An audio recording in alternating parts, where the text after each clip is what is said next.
demande, qu'est-ce que tu veux? Qu'est-ce qui te tient à cœur?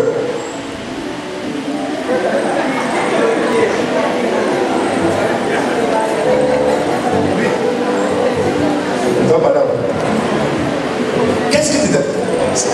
Dieu est descendu ce matin. Qu'est-ce que tu veux qu'il fasse? Dans la préparation du mariage, donc avec Isaïe 45. Isaïe 45. Verset 1. Quelqu'un peut me prendre Isaïe 45, verset 1? Ok, à partir du verset 1 plutôt. Isaïe 45, à partir du verset 1. Quelqu'un peut lire rapidement? Ainsi parle l'Éternel à son serviteur, à son fils. Il tient par la main.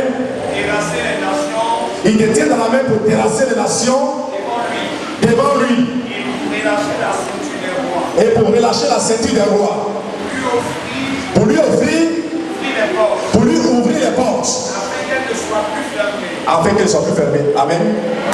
Amen. C'est ton vœu.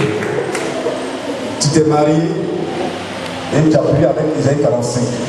Et ton vœu, quand je regarde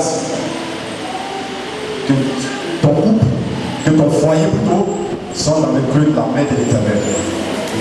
Ça, c'est la première chose que tu as demandé. Deuxième chose, que Dieu démontre autour de toi, de ceux qui sont moqués de toi, qui ont envie de toi, qui ont dit que tu ne vas rien devenir, que Dieu leur démontre qu'il est avec toi et il t'accorde la domination sur eux.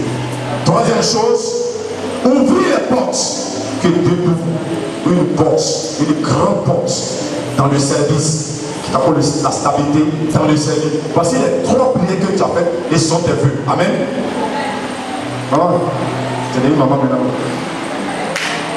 Qu'est-ce que tu veux que tu fasses? Toutes ces choses. Pas si c'est secret, mais est-ce que tout le monde peut attendre, écouter? Moi, je voudrais qu'il m'accorde la grâce d'être une bonne épouse et une bonne mère. Amen. Que Dieu lui accorde la grâce d'être une bonne épouse et une bonne mère. Amen. Amen. Mon frère, mon fils, tu as une bonne épouse, tu as une bonne mère. Ah oui. On ne montre pas son visage de la main gauche. Même si vous pouvez le montrer de la main gauche, tu as une bonne épouse. Amen. Et très bien éduquée. C'est moi qui l'ai éduqué. C'est pourquoi? Parce que ça me va qu'il y a 6 ans. On était tout petits. J'étais un peu plus grand et ils étaient encore petits. Il y avait elle, il y avait Inel, il y avait Didier. Didier est là? Est-ce que Didier est là? Il n'est pas là. Alors, tout petit, leur maman et leur papa ne parlent pas. Donc quand ils quittent au travail, il dit, parce que t'es le gars, il faut te faire d'eux.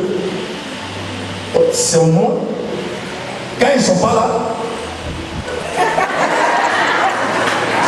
tu vois non? C'est moi.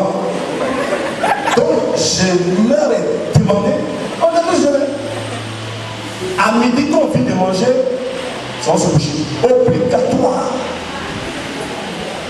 Pendant qu'ils sont au travail, obligatoire. Quand il est l'heure des parents, il les fait sortir. Puis ils se remettent dans la cour.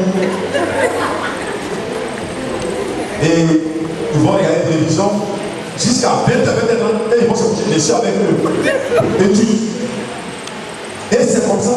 Vers la fin, elle ne répète plus. On m'appelle plus. Elles ne m'ont pas appelé par mon nom. Eux tous m'ont toujours appelé tonton. Moi, j'étais au lycée. Eux, ils étaient au primaire, mais ils m'appelaient tonton. Et jusqu'aujourd'hui, quand vous avez la truc du tonton, donc le tonton là, ça vient de la tonton, ça vient de là.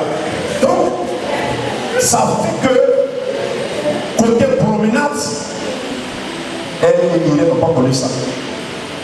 Ça fait qu'elle, tu as constaté qu'elle est toujours en place. Tu ne pourrais pas comme ça. Elle est toujours dans la maison. Alors tu peux dire aux jeunes filles que c'est pas Nana à Bobo, à côté, à côté quand tu as passé, nous vivons les brotos là, en passant par les villages que tu vas gagner un broto, c'est pas ça. Même si tu es enfermé dans la main de ta maman, si on t'envoie la petite par les pays, la soeur que tu as prévenu, elle va te marier là. C'est pas Nana, mais vous allez en défendre chez vous, tu n'as rien à faire, tu es assis, tu as quelqu'un de l'eau. Tu n'auras rien. Le Cap Sud, Cap Nord, on arrive à faire un gros sac, il y a rien dedans, puis on va en s'asseoir là, on a fait un gros. C'est pas ça que Dieu veut. Elle était dans la maison, elle ne sort pas. C'est nous qui dit, mais toi, il faut sortir un peu. Sors un peu. Elle ne sort pas. Mais dans le pas sortir là, tu avais prévu quelque chose pour elle. Donc c'est pour dire que c'est dans ce promenant qu'on gagne. Donc elle a été bien éduquée. Deuxièmement, dans la préparation, parce que à leur bas âge déjà, le moment là apprenait à préparer. Tu as pensé qu'elle ne prépare bien, non? C'est pas parce qu'il a arrêté des moments, il va dire oui, mais il sait que ma fille s'est préparée. C'est ça. Le stage, il faut apprendre. Il a dit, même parce que tu ne sais pas préparer, tu veux prendre foyer, on te met dans le foyer, ça paraît que ça veut dire quoi? Elle doit dans la cuisine, dans la cuisine,